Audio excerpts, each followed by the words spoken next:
Imaginen un tiempo antes de los autobuses de Londres, antes de los palacios y las ciudades. Imaginen una tierra brumosa, que aún no era Inglaterra, un mosaico de pequeños reinos, rivales, envueltos en guerras. Los romanos llegaron y se fueron, dejando atrás caminos y ruinas.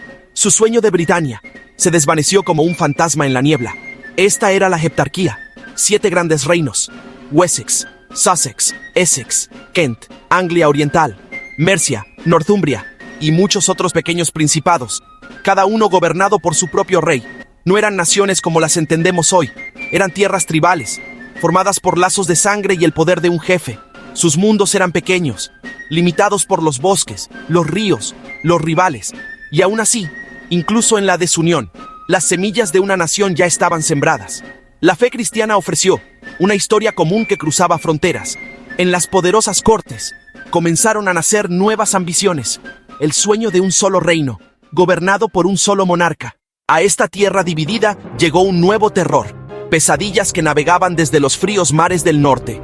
Los vikingos, dragones con cabeza de barco, surcaban las olas, haciendo incursiones sorpresa río arriba. Su primera gran incursión, en Lindisfarne, en el año 793, envió una ola de terror por toda la tierra. Monjes asesinados, tesoros saqueados, un santuario de paz y conocimiento profanado. Año tras año, sus flotas crecieron. Ya no les bastaba con atacar y marcharse, sino que empezaron a quedarse. Uno por uno, los reinos anglosajones cayeron. Northumbria fue conquistada. El rey Edmundo de Estanglia fue martirizado. Mercia fue destrozada y dividida. El gran ejército pagano de los vikingos barrió la tierra como una plaga, pareciendo imparable. Para los años 80 del siglo VIII, solo quedaba Wessex. Los demás habían sido quebrados, sus reyes asesinados o exiliados. El destino de los anglosajones ahora descansaba en el último reino y su joven e inexperto rey. El fuego vikingo no solo destruyó el viejo mundo, estaba forjando las condiciones para uno nuevo. De la invasión y la desesperación nació una nueva identidad compartida. Ya no eran solo mercianos o northumbrios, sino que se convirtieron en ingleses, los últimos en resistir la marea pagana. En medio de todo ese desorden había un hombre, Alfredo, el rey de Wessex. Él no nació para la guerra, sino que era un estudioso. Era muy religioso, le gustaba leer mucho, y de niño había visitado Roma. Se enfermaba a menudo y prefería la tranquilidad de los libros al ruido de las batallas. En el año 871, la muerte de su hermano lo convirtió en rey, no en un rey de paz, sino en uno que luchaba desesperadamente por sobrevivir. En 878, un ataque sorpresa obligó a Alfredo a escapar a los pantanos de Somerset. En el peor momento de su vida, era un rey sin reino, escondido entre la ciénaga y los pantanos. La historia cuenta que se escondió en la cabaña de una campesina. Estaba tan metido en sus pensamientos que dejó que se le quemaran los pasteles. Pero en el exilio se hizo más fuerte. No se dio por vencido, ni perdió la esperanza. Desde Athelney, él dirigió una guerra de guerrillas, atacando desde las sombras. El momento clave, la batalla de Edington, en el año 878. En un combate muy duro, los hombres de Alfredo se mantuvieron firmes y lograron romper las líneas de los vikingos. La victoria de Alfredo obligó a Guthrum a bautizarse, con Alfredo como su padrino. Él construyó ciudades fortificadas, llamadas burhs, que eran refugios seguros y centros de poder. Revivió la educación, traduciendo textos en latín al inglés antiguo. Alfredo no solo defendió su tierra, sino también su cultura. Él fue Alfredo el Grande, el fundador de Inglaterra. Alfredo salvó a los ingleses de desaparecer, pero la unión no estaba completa. Wessex y partes de Mercia estaban a salvo, pero Danelaw seguía bajo el control de los vikingos. Su nieto Athelstan, un rey guerrero, subió al trono en el 924. Él actuó rápido y con decisión. En el 927, tomó York, una fortaleza vikinga en Northumbria. Él llamó a los gobernantes de Gran Bretaña al puente de Emont. Los reyes de Escocia, Gales y Strathclyde lo reconocieron como su gobernante principal.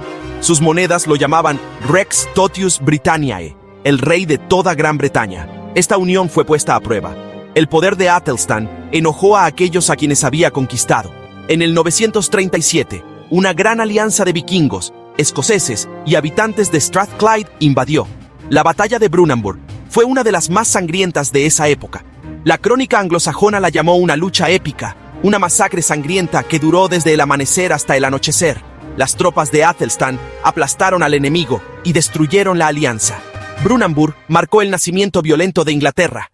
Athelstan se convirtió en el primer rey verdadero de los ingleses. 100 años después de Athelstan, Inglaterra existía como un reino unido con un sistema de gobierno avanzado. Pero en 1066, este mundo anglosajón fue destruido para siempre. La muerte del rey Eduardo el Confesor provocó una feroz crisis de sucesión. Los nobles ingleses eligieron a Harold Godwinson como rey. Al otro lado del canal, Guillermo de Normandía afirmó que Eduardo le había prometido el trono. 1066 fue un año de caos. Mientras Guillermo se preparaba, Harald Hardrada, el rey vikingo de Noruega, invadió Inglaterra cerca de York. Harold marchó hacia el norte y derrotó a los vikingos en Stamford Bridge, poniendo fin a la era vikinga en Inglaterra. Mientras Harold celebraba, la flota de Guillermo desembarcó en Pevensey. El 14 de octubre de 1066, los ejércitos se enfrentaron en la batalla de Hastings. Los ingleses formaron su famosa muralla de escudos. Escudos y lanzas entrelazados.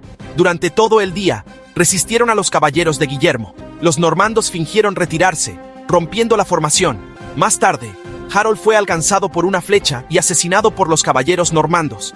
Con la muerte del rey, la resistencia inglesa se desmoronó. Guillermo, el conquistador, había ganado. La conquista normanda fue una toma de poder brutal por parte de una élite extranjera que hablaba francés. Guillermo declaró que toda la tierra era suya y la distribuyó entre sus varones, creando un sistema feudal estricto.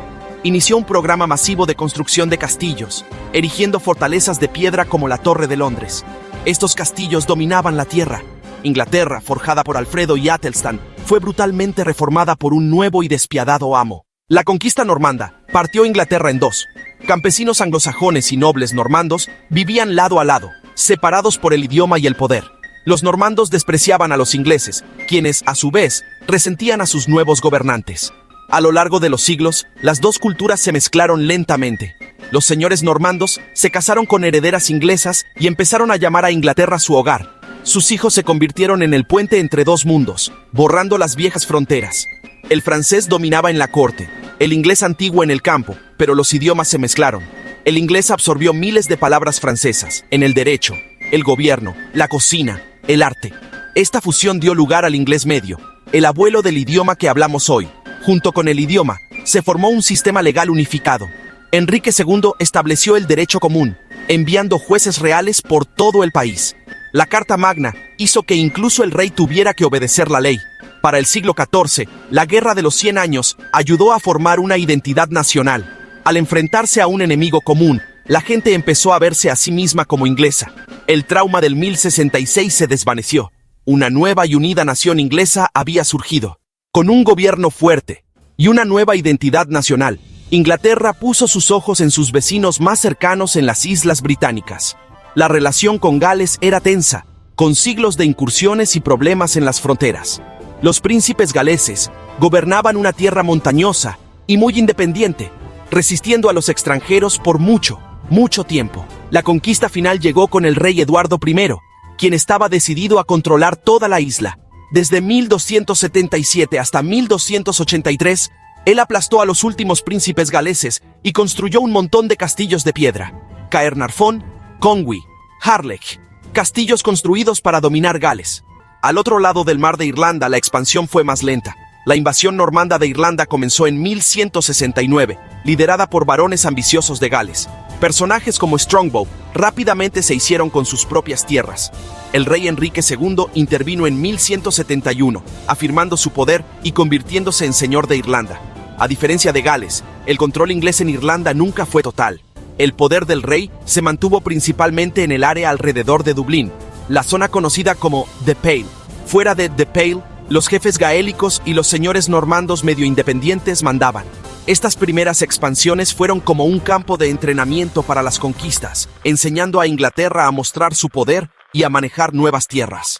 Durante siglos, Inglaterra se miró a sí misma, con su destino ligado a Europa, pero el siglo XVI lo cambió todo. El descubrimiento de las Américas abrió nuevos mundos y riquezas. El Atlántico se convirtió en el nuevo centro, e Inglaterra estaba lista para aprovechar la era de los océanos. Bajo la reina Isabel, la confianza nacional se disparó. La época estuvo marcada por la ambición y un florecimiento cultural. La Inglaterra protestante de Isabel se enfrentaba constantemente a la amenaza de España, la superpotencia de la época. Sin poder luchar contra España directamente, Isabel envió corsarios a los mares. Hombres como Francis Drake y John Hawkins, aventureros, piratas y oficiales navales a la vez. Estos perros marinos asaltaron las colonias españolas, robando tesoros para ellos y para su reina. La circunnavegación de Drake a finales de la década de 1570 fue un hito, audaz y atrevido. Fue una hazaña de navegación y piratería a escala global. Regresó con tantos tesoros españoles que cubrió las deudas de Inglaterra. En 1588, España envió la armada para invadir Inglaterra. La derrota de la armada, ayudada por las tácticas inglesas y un viento protestante, fue un punto de inflexión. Fue una victoria de David contra Goliat, que consolidó a Inglaterra como potencia naval. Con España humillada, Inglaterra puso sus ojos en los océanos. Se sentaron las bases para un imperio global. Desde la isla brumosa y dividida de los reyes anglosajones hasta la nación audaz y marinera de Isabel, el camino de Inglaterra fue largo y a menudo difícil, forjada por invasiones, moldeada por gobernantes poderosos y unida por una lenta mezcla de pueblos y leyes. El caos de la heptarquía, pequeños reyes peleando por pedacitos de tierra, dio paso a un solo reino. Sin la fuerza de Alfredo, las grandes ideas de Atelstan y la forma en que los normandos centralizaron el poder, Inglaterra podría haber seguido siendo débil. La unión se convirtió en la base de un gran imperio. Un reino unido podía juntar ejércitos, construir flotas y actuar con un propósito claro en otros países. Las primeras batallas en Gales e Irlanda enseñaron cómo conquistar y gobernar, mostrando a Inglaterra cómo conquistar, manejar y poblar. Estas lecciones se verían en Norteamérica, la India y más allá. La época de Isabel marcó el cambio de la tierra al mar. La derrota de la armada fue más que una victoria, fue una declaración. Los océanos se convirtieron en la carretera principal de Inglaterra. La Compañía de las Indias Orientales y Jamestown fueron los primeros pasos hacia el imperio. El imperio británico nació de 1000 años de lucha, un camino del caos al reino, que cambió el mundo para siempre con su idioma, sus leyes y su poder.